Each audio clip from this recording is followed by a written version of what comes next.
Leah here from Leah4sci.com, and in this video I'm going to show you one of my favorite tricks for instantly coming up with a product for an aldol addition or aldol condensation reaction. In the last video, we showed that an aldol addition reaction is when you combine two aldehydes or ketones to form a beta-hydroxy molecule, in this case a beta-hydroxyaldehyde, and that aldol condensation reacts at higher temperatures for a dehydration and an alpha-beta unsaturated final product. If you haven't studied the mechanism, go back and watch that first. You can find that video along with this entire video series, Enolate Practice Quiz and Cheat Sheet on my website, leah4sci.com/enolate. But once you've mastered the mechanism, you cannot afford the time to write out the step-by-step mechanism every time you need a product. Not only that, but if it's a multiple choice exam, you need a way to instantly identify the correct product, and that's what we're going to look at right now.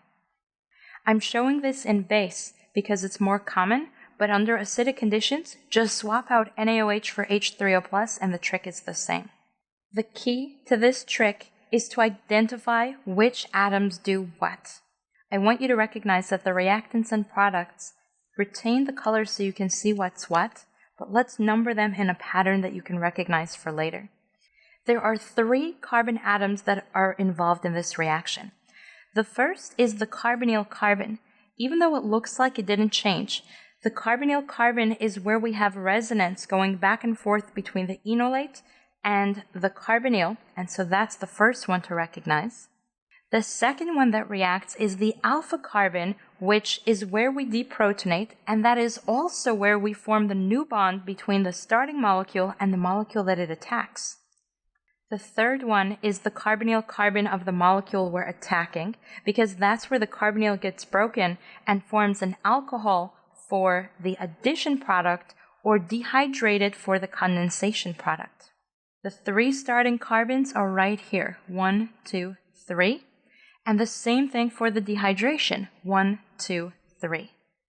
This is how I want you to remember them. Number 1 is the attacking carbonyl.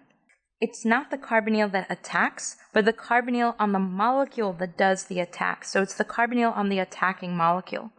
Number 2 is your alpha carbon, and number 3 is the attacked carbonyl carbon. Why are we interested in these 3 carbons? Because that is how we're going to start the product. 1, 2, 3. Always start your product with the V, representing the 3 carbons, and number them. 1, 2, 3. Now this is what you place on each of the 3 carbons. Carbon number 1 retains its carbonyl, so give it back the double bound oxygen. This is the blue carbonyl that reforms. When you study the mechanism, you'll see it disappears and then comes back. The next part is determined by your reaction conditions. At high temperatures, you have a condensation reaction, and that means we put a pi bond between carbon 2 to carbon 3 for the alpha-beta unsaturated product. At low temperatures, we put an OH at carbon 3 for the beta-hydroxyaldehyde or ketone. Your final step is to add any remaining groups on your starting molecule. Our blue molecule, which we'll call the attacker, has only 2 carbons. I see 2 carbons, we're good to go. The purple molecule has carbon number 3, but attached to that we have a methyl group. So we find carbon number 3, and attached to that, we place a methyl group for our final product. Let's show this trick one more time quickly, focusing on the condensation product. We draw a V. We number it 1, 2, 3. Carbon number 1 retains the carbonyl, in this case an aldehyde. For condensation, we have a pi bond between 2 and 3, and then we add in anything missing. We have no extra carbons here. We have a methyl group coming off of purple carbon 3, and so we have a CH3 for our condensation product. Make sure you master the trick before you try anything more complicated, such as this example where we're given a 4-carbon aldehyde. The first step is time-consuming, but will ultimately save you more time and confusion. You want to redraw the molecule so that you can number them appropriately. Then we want to identify carbons 1, 2, and 3 so that we can draw them in our final product. Carbon 1 is the attacking carbonyl. Let's choose blue. Carbon 2 is the alpha carbon on the attacking molecule. Carbon 3 is the carbonyl that we will attack. 1, 2, 3. Step 1. After drawing that, put the carbonyl back on carbon number 1 for the attacking molecule, in this case an aldehyde.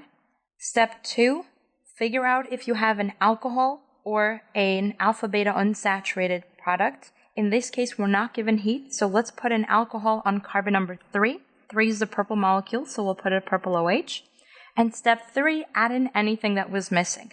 For this step, I highly recommend that you number it because it's very easy to get confused. You can use numbers, letters, call them cat, dog, rabbit, whatever you want, just be consistent. I like to use letters. So after 2, we'll call this one A and this one B. After 3, we'll call this C, D, and E. Why? Just because that's what I feel like using. Don't get confused on what I'm calling it, just understand why. Now let's look at the product. From carbon 1 to 2, we have a 4-carbon chain that's 1, 2, A, B. 1, 2, attached to 2, we need A and B. For the purple molecule, we have carbon 3 accounted for, but attached to 3, we have C, D, E, and so we add them here, C, D, E. And that's our product. We didn't have to go through the mechanism. We didn't have to go crazy trying to figure out what's where. We know it's correct, and we know that everything is in the right place. In this reaction, the most common mistake is putting your groups in the wrong place, and this trick will help you avoid it. You can verify your product by tracing the groups out. We have 1, 2, 3, 4, 1, 2, 3, 4 right there, with the attachment at the alpha carbon. For the second one, 1, 2, 3, 4, and 1, 2, 3, 4, attachment at the carbonyl carbon. The next thing you want to verify is the placement of your group. 1, 2, 3 is where the reactivity happens. That is the only place you want to see a change. The alcohol and carbonyl have to have a carbon in between them, or the pi bond has to be directly near that carbonyl. On many multiple choice exams, they love to trick you by putting an extra carbon or putting the alcohol on carbon 2 instead of carbon 3, and this is how you avoid it. Let's try this shortcut one more time by looking at a potentially scary example. We have an aldehyde on a chain with a benzene at the other end, and we're told to react it with NaOH at a higher temperature. The first thing you want to do is draw a second version of the molecule so that you can number them appropriately. Next, you want to figure out what happens where. Carbon number 1 is the attacking carbonyl. Carbon number 2 is the attacking alpha carbon. Carbon number 3 gets attacked. We draw our product with a V to represent carbons 1, 2, and 3, where 1 and 2 are from the green molecule. The bond between 2 and 3 is the new carbon-to-carbon bond, and 3 is from the second molecule. So now let's fill in the groups. We start by reforming or retaining the carbonyl on carbon number 1. Since we're under hot conditions, we want a pi bond between carbon 2 and 3, and then we want to fill in everything that's missing. On the green molecule, I have 1, 2, A, and a benzene ring. So on carbon 2, I want to attach carbon A, and attached to carbon A, I'll add a benzene ring. On the blue molecule, we reacted carbon 3. Attached to 3, we have 2 carbons. We'll call them carbon B and C, and attached to C, we have a benzene ring. And so we find carbon 3, add carbon B, carbon C, and to that we'll attach a benzene ring. I drew the molecule rotated in a certain direction. You can choose to draw it in different formats as long as your connectivity is correct, as long as you have all the right groups in the right places, you are good to go. There's one thing that your professors may fuss about, and that's the idea of cis, trans, or EZ. Keep in mind that I could have chosen to put B in this direction, taking into account cis-trans isomerism, but I'm focusing on the simple product because this is likely what your professor wants to see. The cool thing about this trick is that it works backwards as well. If you're trying to figure out the starting molecule in an aldol reaction, identify your carbonyl carbon and label that number 1.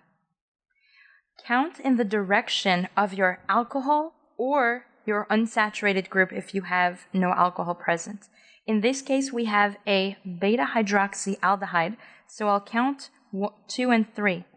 So I'll label 2 and 3 in the direction of the alcohol. Now remember what we did. Carbonyl carbon was attached to number 2, and the new bond formed between 2 and 3. So to reverse this trick, here's what you do.